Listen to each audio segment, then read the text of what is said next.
YouTube, I'm bringing out another reaction, you feel me? And this D4D, D4 with David, this nigga, whatever the fuck y'all want to call him. You know what I'm saying?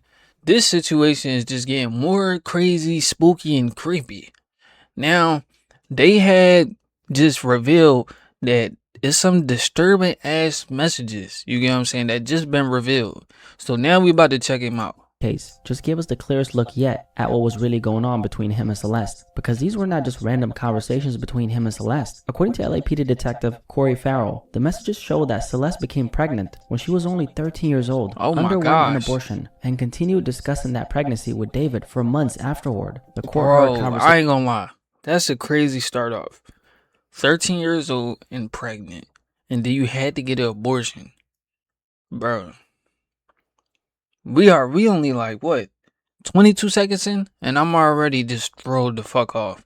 About pregnancy scares, contraception, keeping their relationship secret, and the intense regret Celeste later expressed over the abortion. But the messages become even more significant when you look at the prosecution's theory of the case. Prosecutors of course allege that Celeste eventually threatened to expose that relationship and the alleged abuse, and that David had millions of dollars, his career, and potentially his freedom to lose if that information became public. Now that remains the prosecution's allegation. David has pleaded not guilty, and the defense had not yet cross-examined Detective Farrell about these messages when court ended for the day. But what we found out gave the public its clearest and most disturbing look yet at what prosecutors say what was happening between David and Celeste behind closed doors. So in this video, we're getting an actual look inside David's private messages and communication with Celeste. We're going through what they said about the pregnancy, the abortion, the secrecy surrounding their relationship, and the messages prosecutors believe may help explain a possible motive for her death.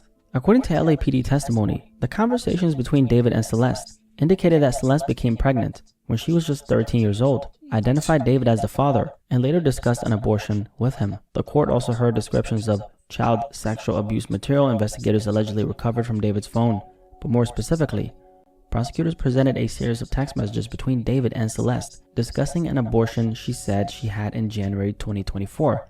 At the time, Bro, 13 and pregnant and then had an abortion.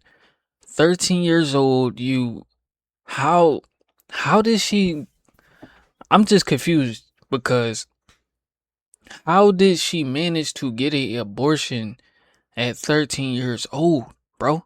That's what I'm still stuck on. Like, I know it might just seem like words, but y'all gotta actually think about this. She had to walk in a center and say, hey, yeah, I wanted to get an abortion because I'm 13 years old. Like, bro, I don't, like, just, like, and nobody really questioned that. Like, where's your parents? Yeah, we need a parent signature for this. And that's why I think, like, they really should incorporate that, bro. Because that's crazy, bro. That's crazy. Like, if they're 18 plus, of course, it's their body. They should be able to do what they want to do. But if they're under the age of 18, I think a parent should be there, bro. Because how was she, this little girl, was able to walk into an abortion center and get an abortion? Not saying she should have had the baby, but I'm saying, like, the parents should have been informed about the situation that was happening. No bullshit. I think that's what should have been happening, because she was able to get the abortion, and 9 times out of 10 after that, she probably was still talking to this man. You get what I'm saying? And that's just fucked up. Les was only 13 years old, while David was 18 and would turn 19 in March of that year. The explicit messages were recovered from an iPhone seized during a search of David's Los Angeles home, while the text message conversations were obtained from his iCloud account. Investigators described finding a large connection of CSAM. And that's another thing too, like, you're not getting away with anything. Anything that you have in this device on the iCloud, depending on what it's about, and you know, if it's involved in a murder, a crime, or anything, they can retrieve it, bro. So you're not getting away with anything. Even if he deleted it, they still can track that data and retain that shit. So it's just like, bro was cooked. They, like I said, bro, they just flipping him over this time. You know what I'm saying? They like, man, all right, he's burnt. And then they're taking the spatula, you know what I'm saying, shoving that and flipping that bitch over. No homo. And you know what I'm saying? They like, all right, we got him cooked here. Now let's flip this bitch over. Material allegedly involving Celeste, and Cook prosecutors the other believe side. this evidence may help explain the motive behind the killing. They allege that Celeste had threatened to expose the relationship and the alleged abuse, and that David killed her on April 23, 2025. Before that information could become public, prosecutors further claimed that he later dismembered her body with a chainsaw inside the garage of his home. Bro, this dude is David, sick, whose bro. legal name is David Anthony A Burke, fucking has denied the chainsaw? allegations and A chainsaw. A chainsaw. I don't think y'all understanding. A chainsaw. Chainsaw. Texas Massacre. Like, you know how much shit coming to my head when they said a chainsaw? Like a chainsaw. Like, no bullshit. This dude is sick. Like, pleaded not guilty. I don't know how he sleep Detective at Corey night. Farrell then laid Honestly. everything out for the court. Farrell, the prosecution's final witness at the preliminary hearing, read the messages out loud and described more than 36 explicit images that he said documented David's alleged essay of Celeste when she was just 13 and 14 years old. Prosecutors said the images showed the actual acts taking place inside David's home, but they were considered too graphic to display publicly in court. That's fucking which says crazy. A lot. Farrell also testified that one screenshot recovered from David's phone showed that his lock screen at one point was a photograph of him and Celeste embracing while both were naked from the waist up. What the Other fuck? photographs shown in court also revealed that Celeste had David tattooed in red ink on one of her fingers, and that detail is especially disturbing because it was one of the fingers later found amputated from her body. And during Bro. Farrell's description of one image Dude is that sick, allegedly bro. showed David Literally penetrating he took advantage of a fucking young girl, bro. Celeste, her mother, Mercedes Martinez, began crying in the courtroom. Deputy District Attorney Beth Silverman, one of the prosecutors in the case, walked over to comfort her and told her, "I really think this is stuff you don't need to hear. I just think it's too much." Yeah, Celeste's it mother, is. Mercedes, then stood up and left the courtroom in Oh, tears, man. with Celeste's father, Fuck. Jesus Rivas, walking out alongside her. Now, the messages prosecutors presented stretched from November 2023 all the way to April 2025, and throughout those conversations, Celeste repeatedly told David that she was afraid she might be pregnant. The earliest messages shown in court came from late November 2023, right around the same period prosecutors alleged the sexual relationship between them first began. Celeste wrote that she was basically praying for her period to come because she refused to have children. David allegedly responded by asking whether she had missed the date she was expecting it. He then urged her to begin tracking her menstrual cycle through an app, writing, "I just need to make sure you're on top of your shit." Now at this point, Celeste was only 13 years old, yet the two of them were Yo, that's crazy, bro. I'm gonna be a little bit personal. I have a kid on the way. And my girlfriend, you know what I'm saying, who has my child, she was tracking everything. You know what I'm saying? Because she's of age, and of course she knows these type of things. You know it's wrong, and 100%, 1,000% wrong when she's a young girl, bro. She don't even know half of the shit that you know. You know what I'm saying? Because their age difference is so apart, bro. So now she's 13 and she's not even thinking that she has to track these certain things, bro, cuz she's 13. Like this nigga is like, bro. Just fucking horrible, bro. allegedly discussing Fucking missed horrible. periods, pregnancy scares, and closely monitoring when her cycle was supposed to begin. Like what And the then fuck? the situation expanded beyond just David and Celeste. Like why do you According to Detective Farrell, like if you Celeste have to underwent do an all that, bro? Obviously, like man, bro. Like this, I know I'm not the sharpest knife in the kitchen, but fuck. Like this nigga is just like sick and just stupid. abortion in early January 2024. In the days leading up to the abortion, she allegedly texted David that neither of them were capable of taking care of a child. David allegedly responded by telling her, "You are so much stronger than me, baby," before adding, "I love you." He then mentioned advice he said he had received from his mother. David allegedly explained that his mother had advised him to question paternity. In other words, to make sure the baby was actually his if he ever found himself in a situation like this. He then asked Celeste directly, "It is mine, right?" Question mark. Bro, she's 13, bro. She's 13. She's 13, gang. You probably ruined her fucking life. You you took her V card and everything and known to man. What do you mean is it yours, bro? Obviously it's yours. Like, this dude is like fucking Celeste stupid. replied, "Of course it's yours, David." Like, what the Farrell then fuck? read Who messages else about would a it plan be? the two had created just 1 month after the abortion, and that plan was called Operation Awesome. According to the text, the plan was for Celeste to leave home and move in with David. When she said she did not know what to bring, he allegedly replied, "We've been over this for weeks," before telling her to pack anything she used that he could not immediately replace: her clothes, makeup, jewelry, and shoes. He said he would bring her 2 duffel bags, and later texted that he was coming to pick her up in Lake Elsinore, where she was from. Then on February... Honestly, I wonder, like, if that was when he had a motive in his head. Like, I gotta get rid of her. Because he said bring things that, like, he can't immediately replace. So he was trying to basically, like, I don't know, maybe I'm making that up, but y'all let me know what y'all think. Like, was he planning this right here? Or, because it seemed like he was trying to make her vanish from the planet of Earth. Like, and later texted that he was coming to pick her up in Lake Elsinore, where she was from. Then on February 13, David allegedly asked whether he should hide somewhere near her house and have his bodyguard bring her out to his car. Celeste responded, "Oh my God, no. That's so embarrassing, dude." So this was not just a vague conversation about living together someday. According to the messages, they had allegedly spent weeks planning exactly how she would leave home, what she would pack, and how David would get her into his car without drawing attention. David allegedly replied, "Baby, this is the most important day of your life next to your wedding day, and you're worried about being embarrassed?" So David was, in other words, describing Celeste leaving her home as one of the most important days of her life, second only to their future wedding. 2 days later, the fuck? Celeste was reported missing. 14 months later, Yeah, see? she was dead. And according to Ah, Detective fuck. Farrell, their communication went back even further than the pregnancy. He Shit's testified that creepy. David had been messaging Celeste as far back as 2022, when she would have been only 11 years old. The messages prosecutors presented were often, as he actually explicit, and at times controlling. Now, as far as the messages that Celeste was sending, Celeste's messages could be affectionate, but they also showed moments where she appeared distressed and emotionally overwhelmed.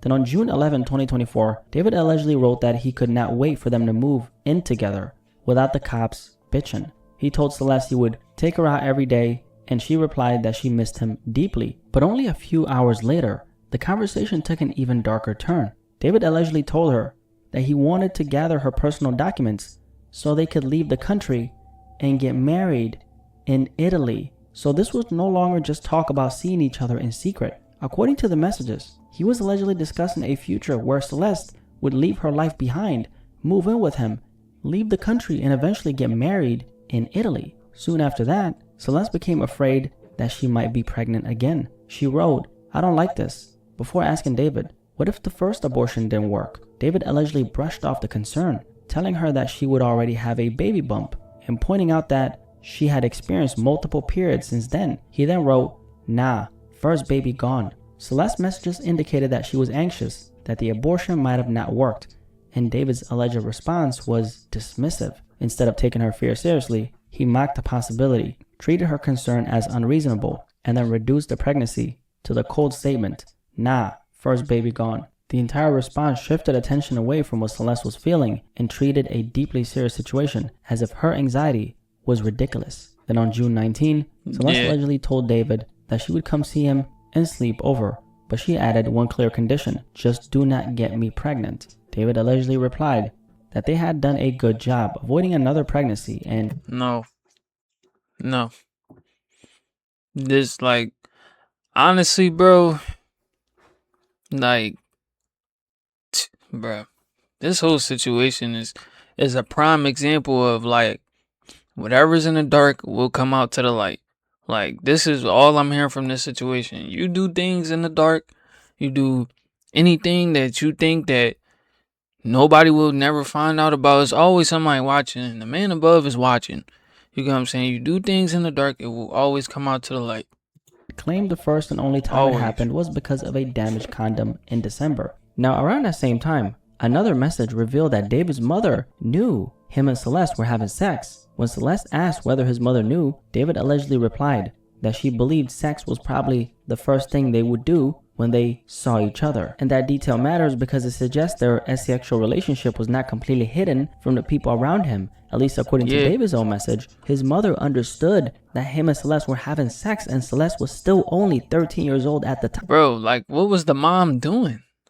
What was the mom doing? Like, But a little more than a week later, another message showed an even more disturbing side of their dynamic. On June 27, Celeste told him that after they last had sex, she had to run to the bathroom because she was in pain. Instead of showing concern, David allegedly argued with her about whether it had actually hurt. He replied, "No," then claimed he remembered every time she had said "ow" during sex, and insisted that she had not said it once the last time. And this exchange shows the kind of control prosecutors say David had over Celeste. Yeah, he bro. And then he's not a female, so like, how are you going to tell her what hurts and what doesn't? Rather than listening to Celeste describe what happened to her own body, he allegedly dismissed her pain and tried to tell her that her own memory of the experience was wrong. Then on July 10, Celeste asked him directly, "Does anyone know we even had sex?" David allegedly replied, "Nope, and I would like to keep it that way before we married." He then added that they should get married the following year and make the baby simple. So even while they were discussing marriage and having a child in the future, he was allegedly making it clear that their asexual relationship needed to remain secret. But by August 30 of that year, Celeste's messages had taken a much darker turn. She began sending David a series of emotional messages about the abortion, writing, "Realistically, I care about you. I killed my kid for you," Celeste wrote. In another message presented in court, Celeste described what happened as taking an innocent life of a little baby. So by this point, her messages indicate that the abortion was still weighing heavily on Celeste. She was not simply... She's literally grieving, bro. Imagine grieving at 13 about an abortion. Like, this is one of those I just don't wish on anybody. Questioning the decision, she was expressing intense guilt over it. And for someone so young, she was remarkably clear about what she was feeling. She understood that this was something she might carry with her for the rest of her life, and she was able to put that into words. Celeste told David that she would have been there for the child had they continued with the pregnancy, but instead of acknowledging the regret she was expressing, David allegedly told her that keeping the baby would have been selfish. The exchange shows them responding very differently to what happened. No, you taking advantage of her and doing all these things was extremely selfish. What are you talking about? Celeste was expressing great guilt and the feeling that she had given something up for him, while David allegedly defended the decision and framed the alternative as selfish. Celeste then wrote, "David, I'm gonna have to lie to people around me, even my kid, for the rest of my life." Celeste told David that she avoided talking about the abortion because it made her extremely upset, adding, "I'd do anything to have it back." And David's alleged response to Celeste was extremely cold. He wrote, "Let's end that here," before adding, "I don't like talking to you when you're upset." When Celeste then asked how he personally felt about the abortion, he said he was saddened by it, but explained that what upset him even more was the way the child had been conceived, outside of marriage and outside of how he had imagined having his first child. Then he ended it by saying, "But I don't dwell on it." And that contrast is hard to ignore. Celeste was describing something that continued to weigh on her deeply, something she said she would do anything to reverse, while David allegedly made it clear that he did not want to sit with her emotions and had already decided not to dwell on what happened. By November 2024, the situation between Celeste and David appeared to be repeatedly breaking down. In one exchange, Celeste reminded David that she had been having sex with him for almost an entire year. David allegedly responded by telling her that she was acting as though this was their first breakup, when according to him, it was already their 8th. So this was not one clean ending. Based on the messages, the situation was already breaking apart. At different points, they were reconnecting, and that same disturbing dynamic was continuing. In an exchange dated back December 20, 2024, David and Celeste gave conflicting accounts of what had happened between them. On December 20, David wrote, "You asked me if I wanted to have sex, and I folded." He then claimed that they stopped. Celeste began crying, and he held her afterward. But Celeste immediately pushed back on that version of events. She replied, "No, I didn't, David," and said they had only made out before she was going to leave. So even there, the two of them were giving completely different accounts of what had just happened. David allegedly framed Celeste as the one who initiated the encounter, while also casting himself as the caring person who held her afterward. But Celeste directly rejected that version, exposing how differently he was trying to present the situation from how she said it actually happened. Then the messages moved even closer to the date prosecutors say Celeste was killed. Farrell testified that they remained in contact and that the alleged sexual abuse was still ongoing approximately 1 month before prosecutors say Celeste was killed. But by March 14, 2025, only 1 month before Celeste was murdered, Celeste appeared to be trying to create distance. She texted David, "We can be friends, but like online, I don't want anything to do with you in person anymore if I'm gonna try to move on." That message is significant because Celeste was no longer simply expressing frustration. She was clearly trying to establish a boundary and end the in-person part of their relationship. Detective Farrell also revealed another detail that prosecutors say later became important to the investigation. In a December 2023 message, David allegedly told Celeste that he used the name Travion Davis for all of his packages and everything. That alias would later become significant because prosecutors say purchases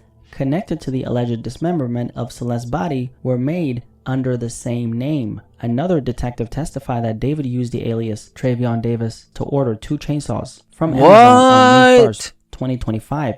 Then 3 days later, investigators say he purchased a 3rd chainsaw from Home Depot and had it delivered through Uber Postmates. That 3rd saw was described as a 10-inch Makita, and unlike the other 2, it was never recovered.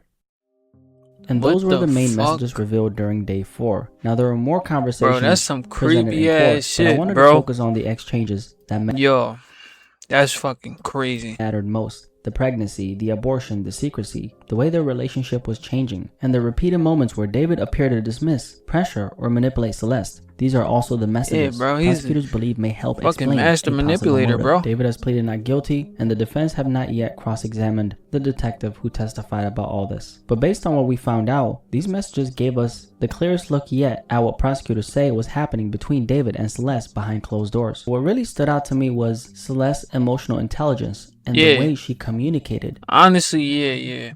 I have to say that too, because for her to be 13, bro, you know, she was definitely in a crazy ass situation. But she definitely, you could definitely can say from reading those messages and everything, she kind of knew like this shit wasn't right. You get what I'm saying? And she starts slowly but surely escaping from him. And the more she tried to escape, the more signs started to point towards him doing something like just insane. Even at her age, she was able to clearly express fear, guilt, regret, and exactly how these experiences were affecting her. And through these messages, she also exposed a much bigger reality, how manipulation, gaslighting, secrecy can shape what happens behind closed doors. This is what stayed with me the most, and that's where I'm going to leave this video. Rest in peace to Celeste Rivas Hernandez. Yeah, R.I.P., bro. Man, let me know what y'all think in the comments.